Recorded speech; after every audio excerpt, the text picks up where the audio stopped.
สวัสดีครับ สวัสดีครับ ไฮไฮ นี่ห่าวเจียเจีย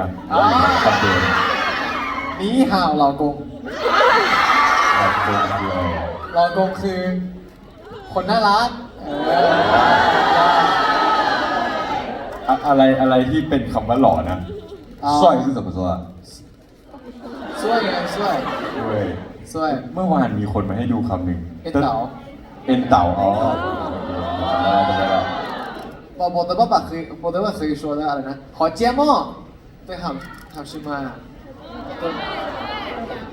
ขอเจี๊ยพ่อฮะพ่อเจีย โอเจีย มันกี่ย่างกันใช่ไหมอันนั้นมีขอเจี๊ยม่อจังเอ็กชี้เจ้าไม่มีเหรอ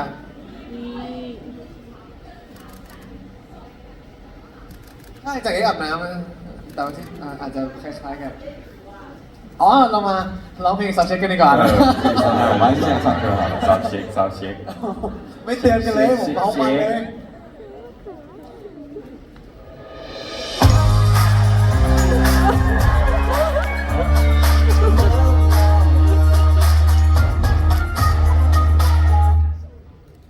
You found me baby โชคดีที่เธอได้เจอฉันก่อนรัก baby ตามหาตลอดนี่ไงล่ะ baby คนนี้จะเข้ากับเธอที่สุดเธอรักคือข้อสอบยังไงฉันคือคำตอบ ไม่ต้องมองไปที่ใครเพราะว่าฉันอยู่นี่ไง 5432บอกได้เลยว่าฉันพร้อมกว่าใคร เธออาจจะเหนื่อยน้อยนะแต่เธอจะหา someone like me บอกได้เลยที่ไหนก็ไม่มี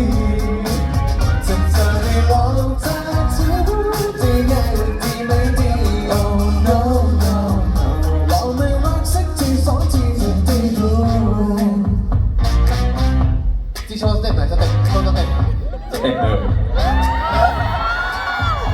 จะทำให้สบายจะทำให้เธอสบายที่สุดแค่เธอมีฉันไว้ทำเรื่องบ่ายๆกันให้สนุกในชีวิตเธอ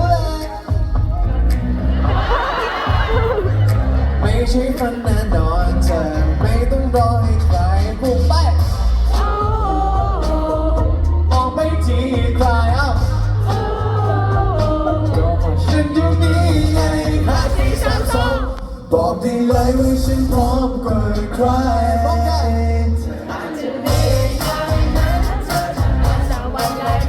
บอกได้เลยไม่มีไม่มี จะไม่ลองเธอจะรู้ ที่ได้มันดีไม่ดี Oh no no no ลองไม่รักสักที สองทีเธอได้รู้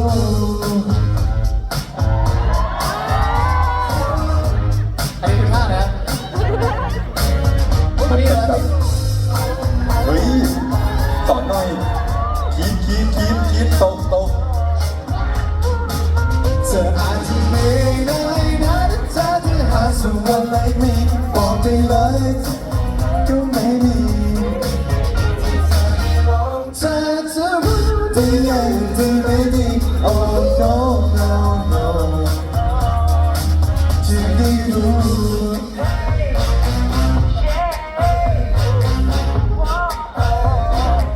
เว็บ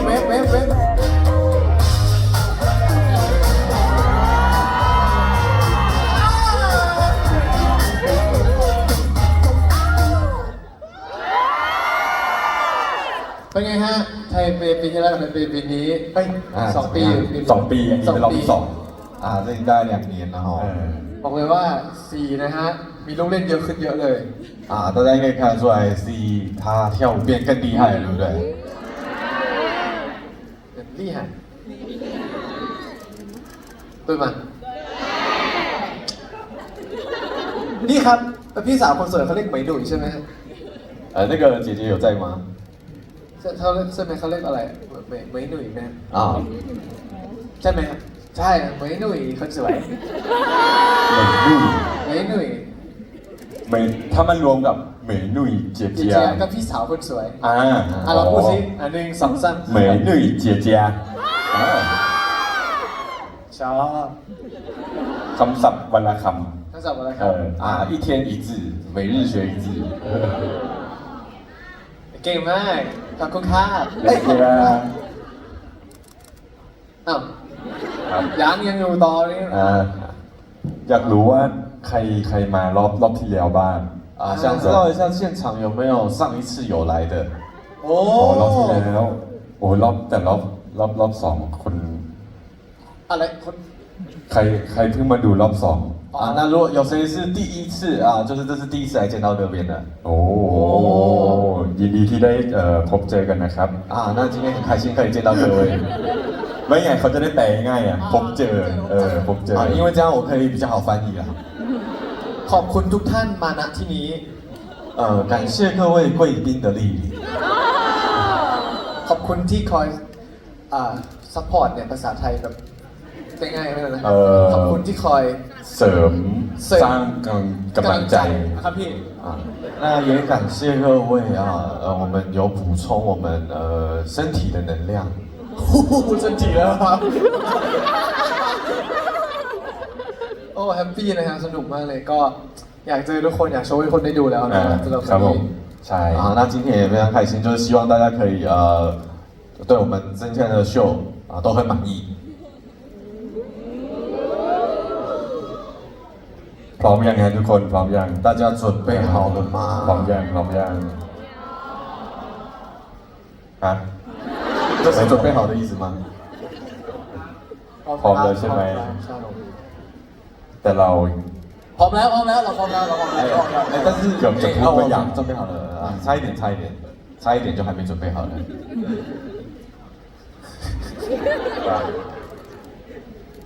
ครับผมปกติ ฮะ 平常 ปกติ ปกติเนี่ย 平常什么？ อ๋อเขาจะแปลเลยไง เขาแปลเลยคือเราพูดคำดึงได้คิดก่อนเราจะพูดประโยคอะไร โอเคเราต้องเอาประโยคพูดประโยคทีเดียวนะ 他说就是他们只要一停顿，我就马上翻了，所以他们要赶快接下去，要不然我会逐字翻译。 วันนี้มีเพลงไหนอยากฟังไหมฮะ 今天大家有想听什么歌吗？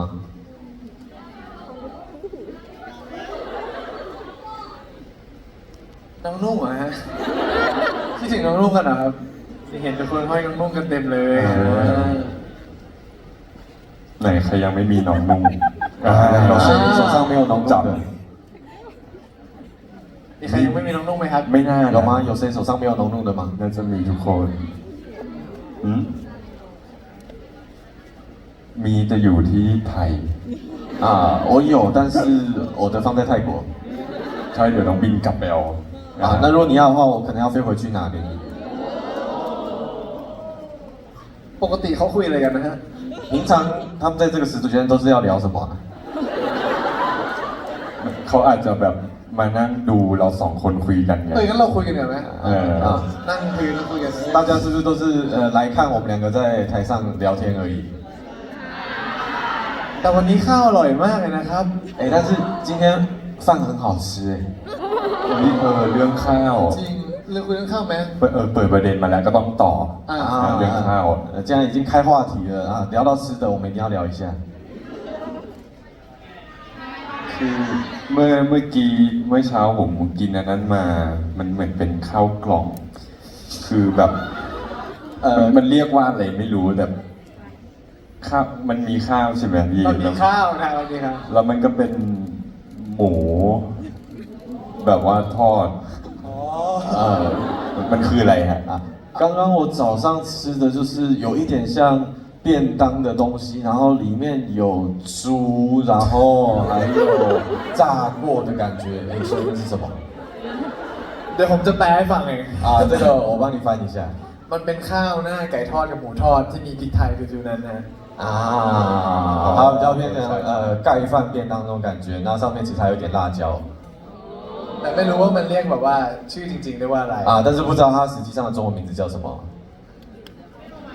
ไม่รู้เหมือนกัน你也不知道เหรอ我也不知道一样啦ว่าฉันเหมือนกันนะตั้งชื่อนะแต่ว่าอะไร อ่ะคุณพูดไปก่อนสิคุณพูดไปก่อน 你先说啊。 มันคือข้าวหมูทอดเนาะแต่ว่ามันอร่อยมากนะ 应该就是炸猪饭啦，但是它真的很好吃。 โอเคงั้นเดี๋ยวพวกเราขอไปเตรียมตัวกันนะ 啊，那等一下我们可能先要回去准备了。